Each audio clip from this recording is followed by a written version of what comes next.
প্রয়োগ করে সঠিক তদন্ত করে তাহলে অবশ্যই দোষীরা ধরা পড়বে এবং শাস্তি পাবে। আমরা সেই জন্যই এই সামাজিক একটা আন্দোলন চালিয়ে যাচ্ছি।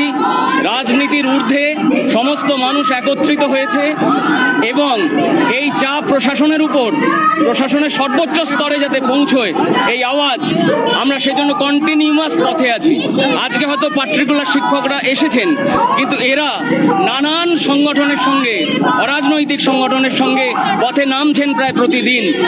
আশা করি আমাদের স্বর প্রশাসনের সর্বোচ্চ মহল পর্যন্ত, ভারতবর্ষের সর্বোচ্চ স্তর পর্যন্ত পৌঁছে যাবে। যতদিন না পৌঁছয় ততদিন আমাদের এই কণ্ঠস্বর থামবে না। আমরা এই বিচারের দাবিতে পথে থাকবো এবং আন্দোলন জারি রাখবো। আজকে কোথা থেকে কোথায় মিছিল হয়েছে? আজকে এই বাসুদেবপুর সুধানীর সিনেমা হলের সামনে থেকে মিছিল শুরু হয়েছে, আরামবাগ বাজারের ভিতর দিয়ে হয়ে একদম আমাদের নেতাজি স্কয়ার, যে বসন্তপুর মানে হাসপাতাল মোড়, সেইখানে গিয়ে শেষ হবে।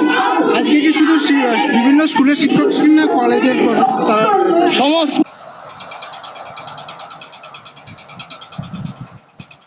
সমাজের অন্যান্য স্তরের শিক্ষক শিক্ষিকারা যারা আছেন তারাও থাকবেন। আমার নাম চিন্ময় গাঙ্গুলি, আমি পারুল রামকৃষ্ণ সারদা হাই স্কুলের শিক্ষক। এই মুহূর্তে শুনলেন শিক্ষকরা তারা কিন্তু বলছেন আসল দোষী সাজা পাবে, সেই তার দাবিতেই তারা কিন্তু আজ পথে নেমেছেন। বিভিন্ন শিক্ষক শিক্ষিকারা তারা কিন্তু এই প্রতিবাদ কর্মসূচিতে অংশগ্রহণ করেছেন।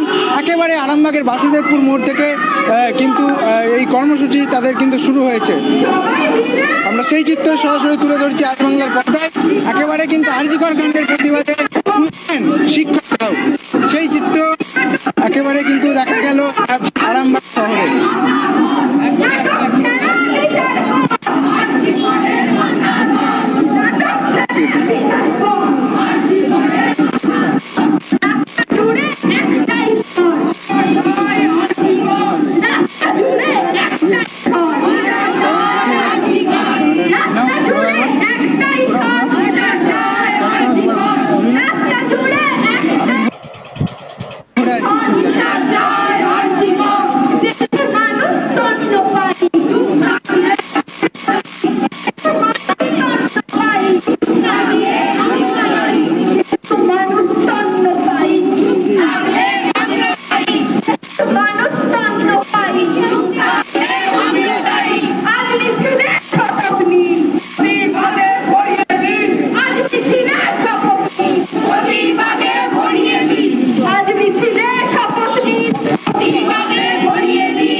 কিন্তু বিজেপি বিধায়ক মধুসূদন বাগ, তিনিও কিন্তু একজন শিক্ষক, তিনিও কিন্তু